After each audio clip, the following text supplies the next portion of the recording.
La maladie de Covid-19 est en train de changer devant nos yeux. Le mode de transmission est en train de devenir principalement enfant-parent. En tout cas, c'est ce que je vis autour de moi, parmi mes amis proches. Éric Sabat, je suis cardiologue à Longueuil. Ça me fait plaisir d'être avec vous ce soir, le 25 mars, à Montréal. J'ai tellement de choses à vous dire. J'aimerais vous parler un peu de ce qui se passe dans mon entourage proche, mes amis. Et également, dans ma vie professionnelle, aujourd'hui même, j'ai eu 2 patients que j'ai vus par hasard. Ça a donné aujourd'hui 2 rendez-vous de patients qui ont des symptômes qu'on semble attribuer à la COVID long. Alors, j'aimerais un petit peu vous transmettre mes sentiments là, de ce que nous vivons actuellement. À Montréal, donc, pour vous donner une idée globale, on est en train de vivre un début de 3e vague. On sent que les cas sont en train de monter. Bien entendu, nous savons depuis un certain temps que le variant britannique principalement est en hausse, autant chez nos voisins et plus tardivement maintenant chez nous, puisque nous avons vécu jusqu'à présent un plateau supportable. Ça ne s'est pas reflété encore en milieu hospitalier, tant mieux, mais ce que je vis actuellement, j'habite dans une section de la ville où les écoles sont réellement infectées avec de nombreux cas de la COVID-19 et entre autres de certains variants qui ont été détectés. Et il a été décidé, donc le gouvernement a décidé de prioriser la vaccination des parents de ces écoles-là. Et je fais partie là, donc mes enfants sont dans ces écoles. Je fais partie de ce groupe de personnes qui ont une vaccination, disons, priorisée. Et malgré cela, malheureusement, j'ai beaucoup d'amis autour de moi à qui je parle quotidiennement et qui sont touchés par le virus dans la maison. Le pattern a été tout le temps le même. Ça commence par un appel téléphonique de l'école. On a détecté un enfant, 2 enfants dans la classe qui sont positifs. On va dépister vos enfants.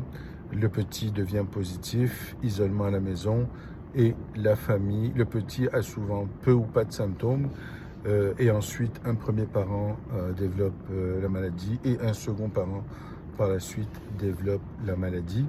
Et laissez-moi vous dire, mes amis, ils sont jeunes, il y en a qui sont plus jeunes que moi en général, donc dans le début de la quarantaine, et c'est pas facile. C'est vraiment pas facile. Les symptômes pour lesquels ils m'ont appelé, d'abord il y a une inquiétude bien entendu à savoir jusqu'où on accepte d'être à la maison avec un sentiment vraiment de faiblesse et de fatigue et d'étourdissement et de manque complète d'énergie. Et ça, c'est pas facile au téléphone à apporter des conseils. Même moi, je me sens un peu dépassé parfois. Donc, je leur demande toujours d'avoir le saturomètre, le moniteur de pression artérielle pour prendre le pouls, la pression artérielle, me donner une idée. Et les symptômes, donc, c'est de la fièvre, de la toux, de l'essoufflement, des douleurs thoraciques, des vomissements là, toute une nuit. Léthargie complète, incapable de se lever du lit, de fonctionner. Et ça a duré pour certains 5-6 jours constants, avant de voir un début d'amélioration, mais loin d'être une normalisation. Alors moi, c'est ce que je suis en train de vivre actuellement. J'ai même dû raccrocher maintenant avec une amie là, dont le mari avait des symptômes que je n'étais plus à l'aise de garder à la maison, que je préférais avoir une évaluation à l'urgence. Bien entendu, c'est important de savoir quand est la limite de ce qu'on peut faire pour éviter l'urgence dans un cas comme ça. Et des simples tests, des fois dans les urgences, comme une radiographie des poumons et des prises de sang, nous aident à guider le traitement, parce qu'on peut débuter des stéroïdes dans ce cas-là, avec un peu d'oxygène qui va aider énormément à la récupération parfois, qui peut se faire rapidement, plutôt que de traîner avec des symptômes qui rendent le suivi à domicile un peu anxiogène. Alors donc, c'est là le challenge d'un médecin, bien entendu. Je sais que c'est pas facile au téléphone, surtout quand c'est des amis, d'avoir toujours les bons conseils. Alors, je peux imaginer que d'autres médecins qui font du suivi téléphonique ont une certaine difficulté à pouvoir recommander une opinion quand on n'a ni prise de sang possible à domicile, ni radiographie sur laquelle se baser. Le traitement reste très empirique et basé un peu sur les signes vitaux dont j'ai mentionné tout à l'heure. Alors, réellement, mes amis sont jeunes, en forme, et ils sont malades, fortement symptomatiques. Si vous vous faites proposer une vaccination, peu importe votre âge, peu importe votre état de santé, n'hésitez pas. Le virus peut vraiment être tellement fort dans les symptômes, et les symptômes peuvent être si longs que réellement d'éviter ça, là, c'est la meilleure chose que vous pouvez faire à ce moment-ci. Le virus a changé parce que présentement, le pattern du jeune enfant qui infecte les parents, on ne le voyait pas avec le virus au début de l'année. Et ce pattern me fait dire que on a focusé toute l'énergie sur la vaccination des patients à risque, forcément.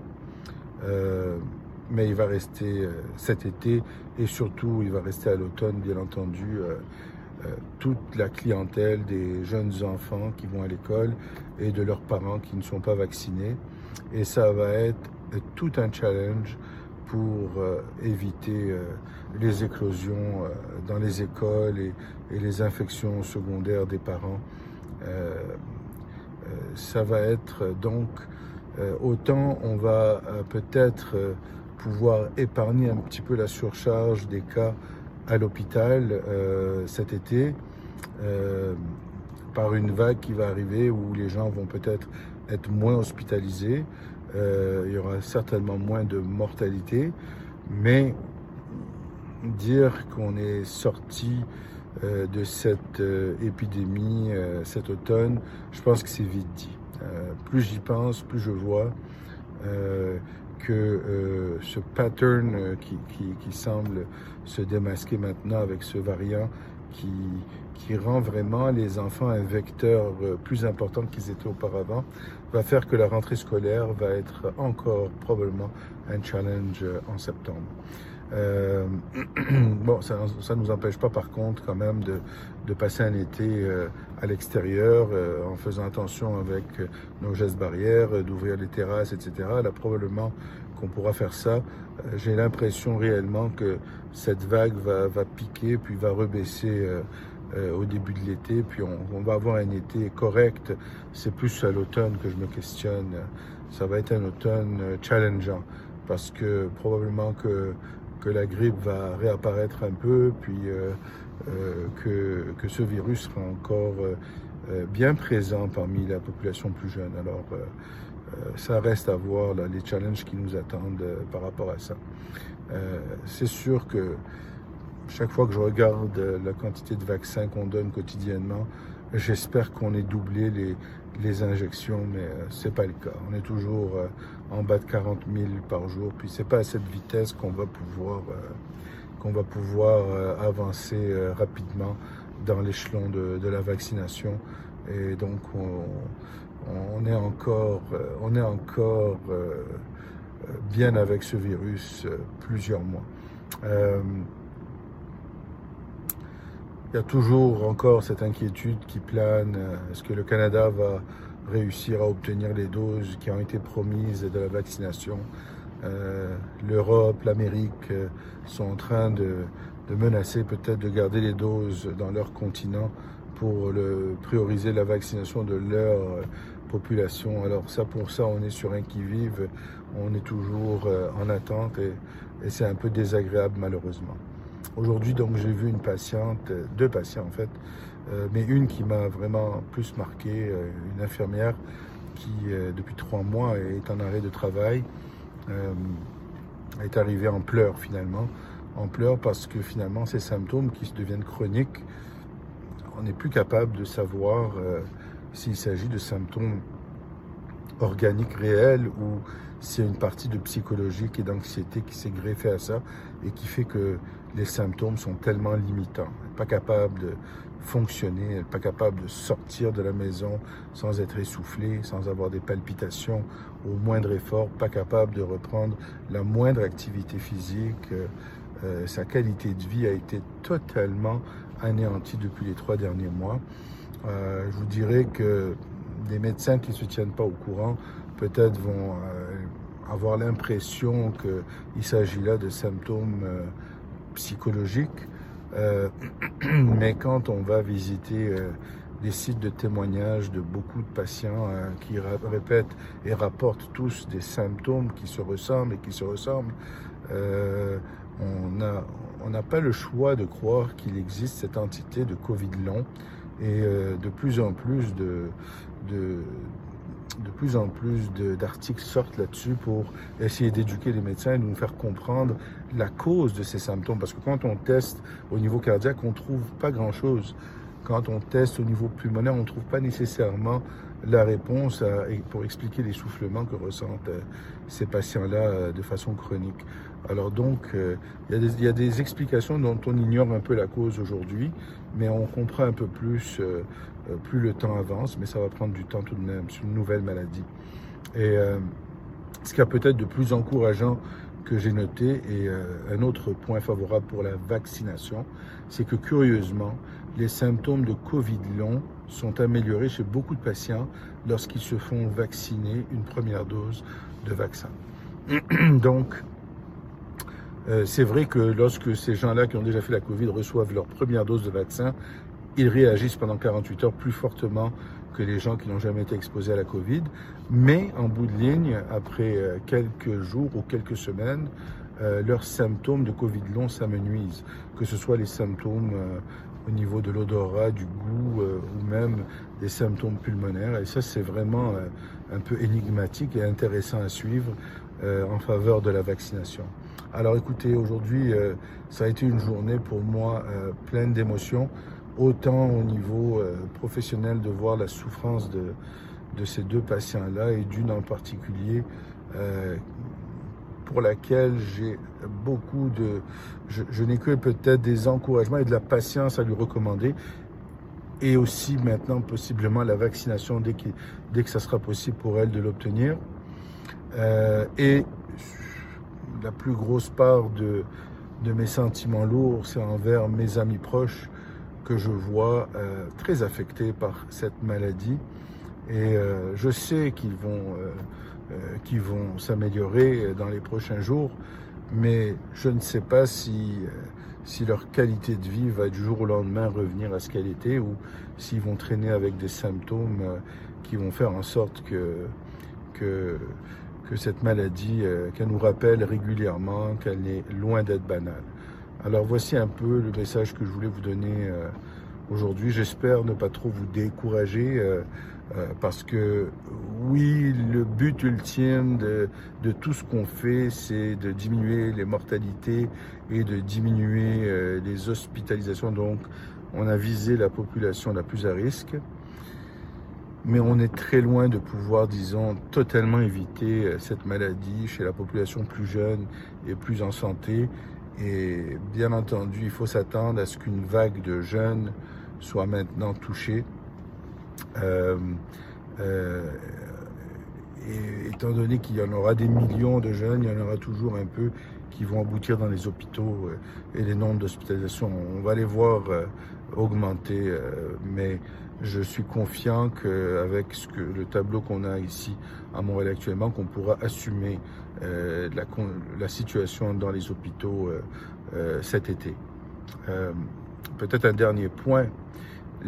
La tendance que je vois se passer, c'est que les jeunes qui se font dire que leurs enfants ont le virus et qui finalement tombent avec des symptômes dans les jours qui suivent, des fois ils ne vont pas se faire tester étant donné qu'ils savent ce qui se passe et ils s'isolent eux-mêmes à la maison sans se faire tester, de telle sorte que j'ai l'impression que plus cette maladie touche une population plus jeune, moins ils sont portés à aller se faire tester. Et j'ai la conviction que quand on calcule le nombre de cas et qu'on vous présente 900 cas dans la journée d'aujourd'hui, 900 cas de virus positifs dans la population, je suis certain que c'est très sous-estimé du fait qu'on ne teste pas suffisamment, mais que les gens ne vont pas se faire tester parce qu'ils savent qu'ils préfèrent rester chez eux sans avoir à aller pour se faire tester et se faire donner telle et telle recommandation ou telle surveillance. Ouais.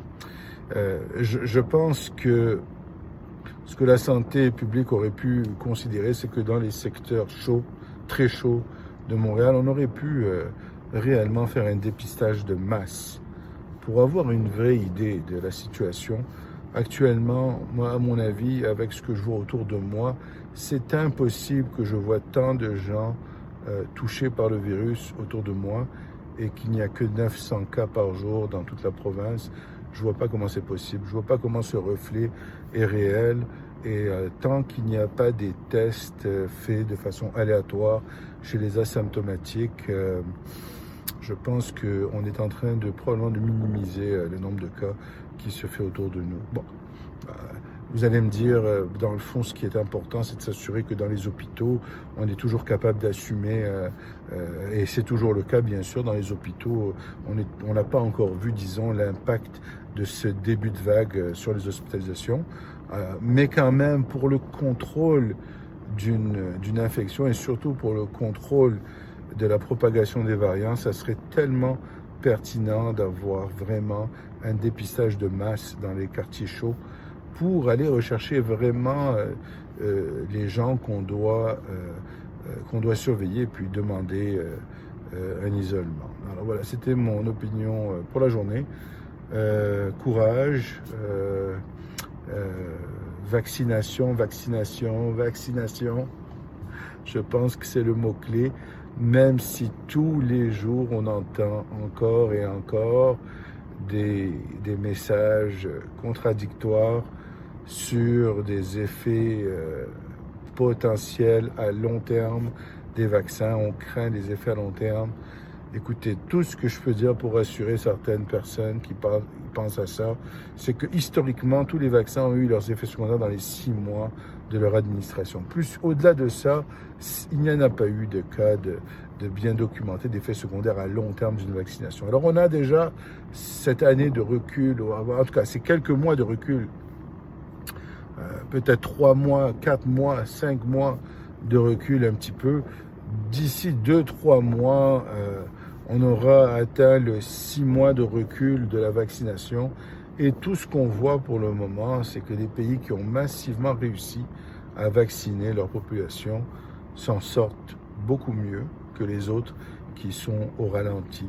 Et malheureusement, au Canada, parmi les pays industrialisés, on est au ralenti et on va rester au ralenti. Si ce n'est pas par l'organisation de la vaccination, ça va être par l'obtention des doses nécessaires pour obtenir une vaccination complète. C'est notre réalité et il va falloir vivre avec. Et puis, on va continuer les gestes barrières peut-être plus longtemps que d'autres pays. Et on verra comment on va pouvoir ouvrir les frontières pour le voyage, etc. C'est surtout ça que les gens attendent impatiemment. Et c'est pour cela qu'on aurait voulu donner un grand coup pour obtenir une certaine libération et puis reconsidérer le voyage et le bien-être psychologique qu'on a tant besoin. Salut.